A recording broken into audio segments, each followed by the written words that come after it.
Hello, my name is Lucas Johnson, and I'm a producer and a programmer at Moonjam Games. My main job being a producer is to manage all the interpersonal workings of the team. That means running meetings, managing the roadmap and task sheets, and making sure basically everything runs smoothly as we go from alpha, beta, gold, and eventual launch. As a programmer, my job is to assist the other programmers and fill in where other people can, since we're only a team of 5 people. The level I'm going to be talking about today is Let's Take a Break. This level was actually one of our earliest ideas from even the Game Jam days, but obviously we couldn't pull off something of this scale in 48 hours. The level was originally called Doom, as a reference to the classic first-person shooter. And the goal was really to surprise the player with the sudden switch from 2D to 3D. Looking here in the editor, we actually have a 2D and 3D environment to achieve this effect.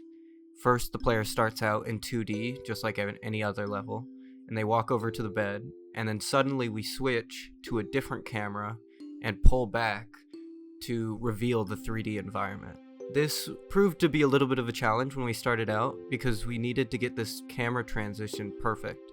And how we achieved it was with what's called a render texture, which allows us to display whatever the camera is showing onto a 2D plane, and then we just drop that 2D plane onto the computer screen. So then if you watch here, the animations and cloud movement still moves on the computer screen even though we're in this 3D environment.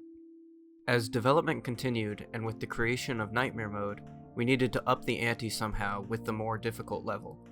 Our first idea was to use a water gun and kind of simulate Doom's first-person shooter element. This water gun had its own reload animation, and initially you would press the spacebar to shoot, and we had enemies moving around the environment. We decided eventually to scrap this idea because, one, it wasn't as fun as we wanted it to be, and it also went against one of our core principles to only use the arrow keys or WASD keys, and having to have one level where you had to press the spacebar to achieve the level was more complicated than we wanted to achieve with this type of game. We tried more iterations, some with more complex puzzles, and enemies that moved when you did, but we found that a lot of these concepts that work really well in 2D were really hard to understand and process in 3D, which is why we ended up scrapping it and ending up with more of a maze element in the Nightmare Mode. In the end, we're really happy with where this level landed, because it achieved our original goal of surprising the player when switching from 2D to 3D. But that's all we have for this episode of Behind the Scenes. Thanks so much for watching.